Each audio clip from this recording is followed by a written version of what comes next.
So this woman, this lady, this girl, as well as this other lady, all have one thing in common. They're either forced to marry a dead man or compelled to continue to give birth on behalf of the dead man against their will. Let me explain. You see, in the last 50 years, this community called Ndegu Okpuitumo in Ebonyi State, Nigeria, had a land dispute with another community in Cross River State called Osopo Esato, which led to war. Due to this war, most of the youth who were not married at the time were compelled to fight to defend their land. And many of these young men died fighting, while others became warlords. So in order to preserve the lineage of those young men who died during the war, the community actually enacted a law that compelled young girls in the villages to actually marry these dead men. And I started telling them that I cannot stay with a dead man, that I was too young to come and stay for a dead man. Then his mother and his family now came with gifts and dowry and started begging for me to come and stay, to have children for their son, so that their son's name will not disappear. Essentially, the family of this dead man finds any girl in the village and marries the girl on behalf of the dead man. So this girl that they have married now, sleeps with other men and bear children. And so the children that she bears the name of that man that is late, as well as those children belongs to the man that is late. Another problem is that most of these girls are also being compelled to continue to give birth by the family of this dead man against their own will. We are in the house of Ndegu, and Ndegu is one of the women who has been affected by the culture of female subjugation, where women who were betrothed to warlords are forced to be bound to dead warlords and have children behind the dead warlords. Ndegu is very much afraid because she has been told that if she refuses to stay and continue bearing children from different men for this warlord, that the deity that is worshipped by her community will kill her. That thing is in a tradition, and as it is in tradition, but church is everywhere now. We are trying to minimize it because those girls should suffer so much if it is so much like that. Anyone willingly to stay, we help them to stay. But anyone who does not want to stay, in fact, we have started trying to just stop such ugly situation. Because for the girl to stay without somebody supporting her, it is a very big problem. It is a very big problem. We are trying, we see that it was our tradition actually. But as government has come now, such a thing is not good. We are trying to stop it. Any children they have now should belong to that man who died. And the family and the community which they went to war to protect, we should be looking after that children. We can't leave the children to struggle for themselves. So in today's video, we're going to interview more of these young ladies who are victims of this culture, as well as we're going to interview the chief of this community to also hear his own perspective regarding this culture that is currently still existing, as well as interview some of these young men who have actually turned to warlords.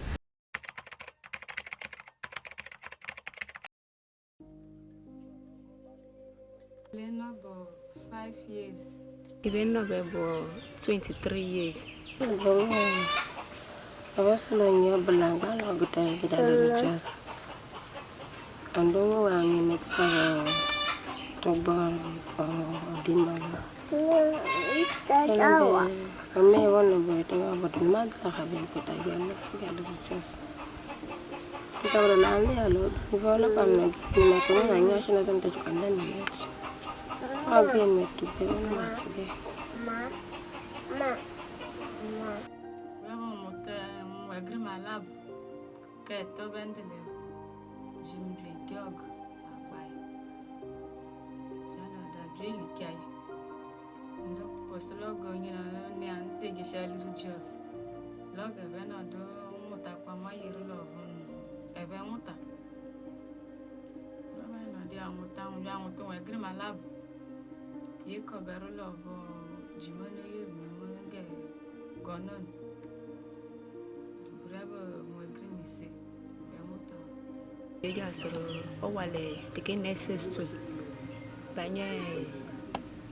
Walim afraid be matumai in drag by her that's layalo, and that's Lord Guaranty, that's Lord GTBank. But to talk with the woman, she took with the just like Yanga Bosha. Oh, let's stream be or Guaranty and drag by on. Due to you what to lay Popine le when ye Giamo, a Gano do Shiriago Blue, Aqua Union. Ghana they assistant from 2019. Ghana they assistant now. In Ghana do Oshe Hamagre. But talk with the way we before. When do you have? 3 pets, one die. 2 have. I have 2. Those 3 children, how many men impregnated you? 2. 2 men. Yes. Okay. And all those 2 children now that you have belongs to your dead husband. Yes. How old are you? 26 now. You are 26. Yes. Okay. If you see an opportunity to walk and leave this village, would you walk? Yes. You will walk. Yes. You will leave the village. Yes. You see an opportunity for training, will you take it? Yes. Until help come, will you continue to give birth for the dead man? I will hear you. Okay. Also, ole mutawaro. Mutabazo. Oh, eh. Be kaga mutaba. So she wants to bomb more. Bole ekyor mutaba. Okay, mutaba. Oh, and time to punish. We look man's lab. So she wants to have 2 more children. She wants to have 2 more children. So those 2 more children now will belong to her dead husband or to the man that will impregnate her? No. Madalabo beka mutaba no madalabo ni chamutabo ni abo 4 nwoke nwo ha nwo fo nyo ho nwo ano beka oge mutaba ro nwa malabo. She says she wants to give birth to 2 more children for the dead man. For the dead man. So that should help her understand. If this is my brother, come on, not you, just an example. This is my brother befriends her now, impregnates her now. Is she saying that our children will belong to the dead husband? Yes. Really? If this my brother take you out of this village, take you to Abuja, impregnate you there, born the children, will it belong to the dead husband? Yes. Why? Automatically wish muna. Automatically wish muna. Inema dikwa go me hwishi on ta lo kyokwo golo an eshi ne nwota wando le ya gawa ge alo an ta dufunye village alita ikweta Mbawo. iti kweta do makanza igo ne furu Ima le diba inte kwedo na ge obala ntale nyuko na mewa miwege mege ole nwanye ntale mege le nwanye ta be diba inata wa gwe onyo wana ajanta everything kweda na te. Said her family will not agree. Okay. So as it stands now, as long as she has been married to that dead man, she's bound. That's she's what kind of bound. to the man. So no matter who, no matter what, give her, impregnates her now, that child goes, as long as she's concerned, that child goes to that. This had become a culture that they have been brainwashed to believe that if they do not abide by, that's the girls, they will die. Now, and then these girls, they come from, it's not like some of them are afraid, some of them that we've talked today are ashamed because the situation they found themselves in is not a choice that they had to make. It's a choice that was made for them. So out of fear, they stayed back and they are even careful what they say because one of them told us that every time she mentions that she doesn't want to stay, she would see the man with a knife. Now, these are the things they've been told, and the subconscious mind probably has a way of projecting these things, but she believes it, and that's all that's valid and matters to her and all. Now, some of them do not have skills. In fact, I haven't seen one of them that said they have a skill. And this is communities still recovering from war. So, and most of them have had their homes burnt down, and they're having to only fend for themselves and their children with no help coming from outside or from even any of the men who is impregnating them. So they're having to be the ones to work, do manual labors and everything.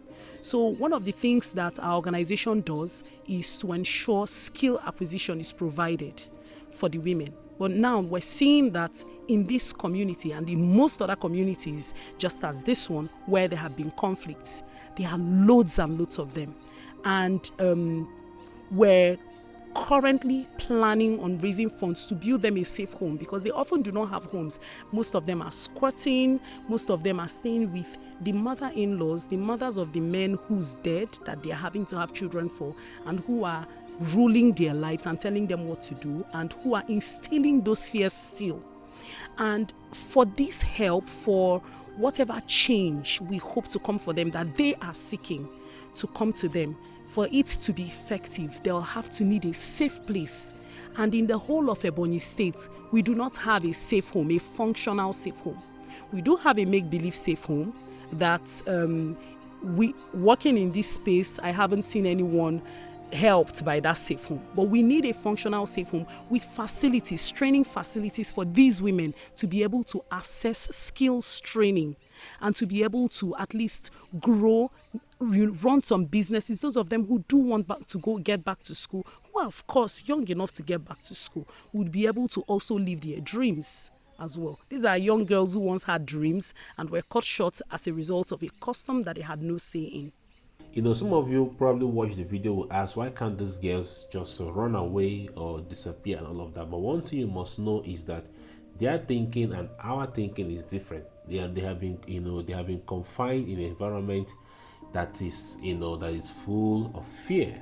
And because of that fear, they can't really go out, they can't really run away. And even if they decide to do, they don't have alternative or another place to go to.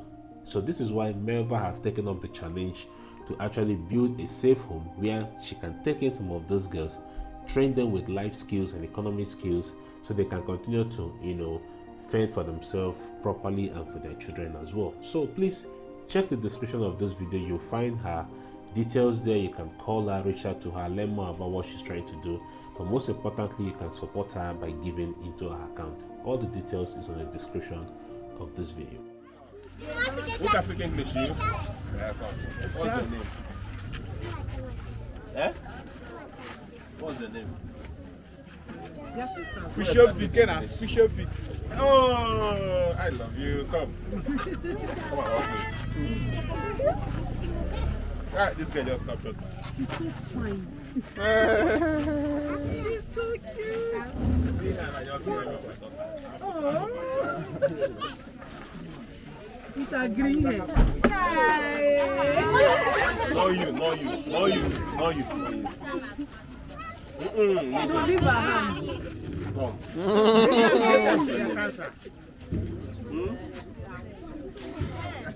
She's around. Oh.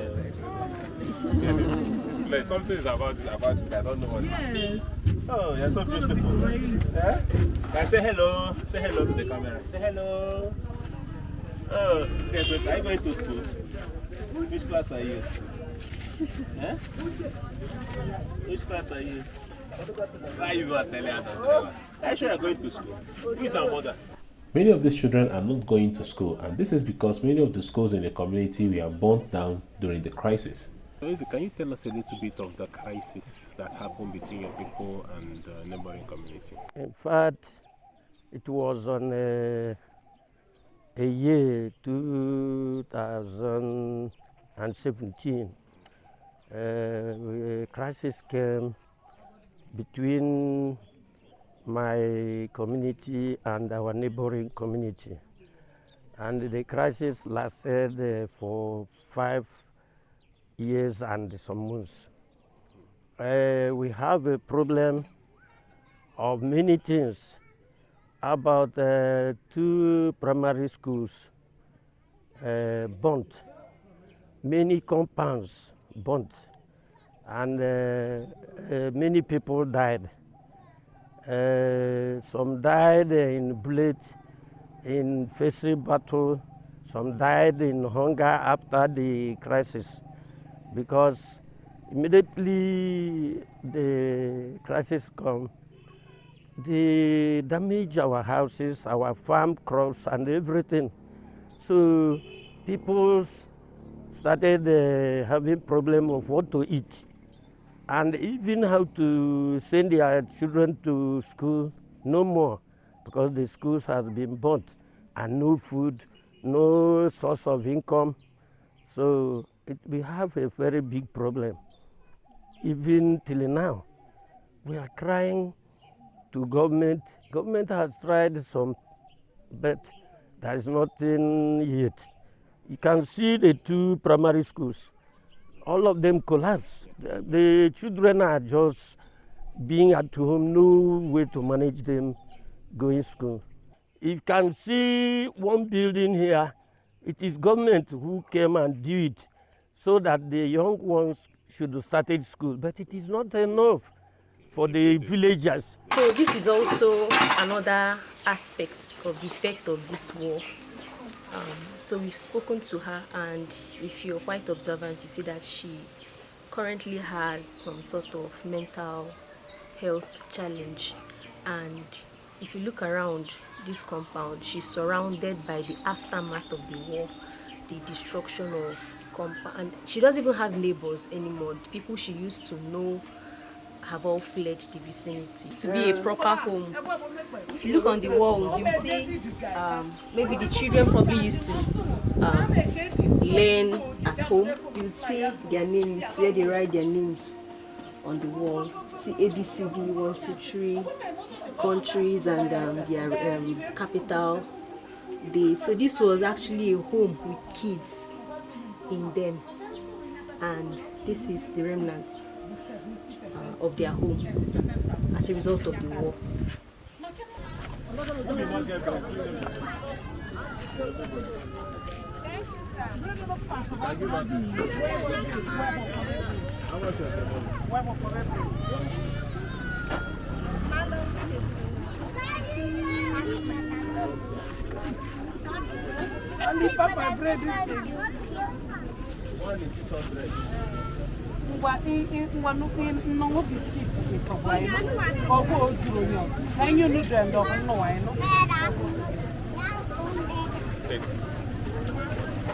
Not for one person, share. Share. See this one.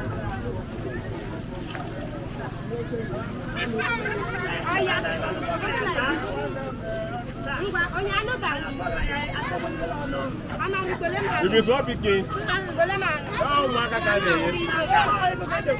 small children.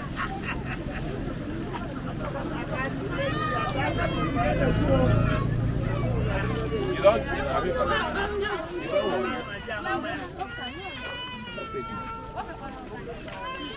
I didn't take it.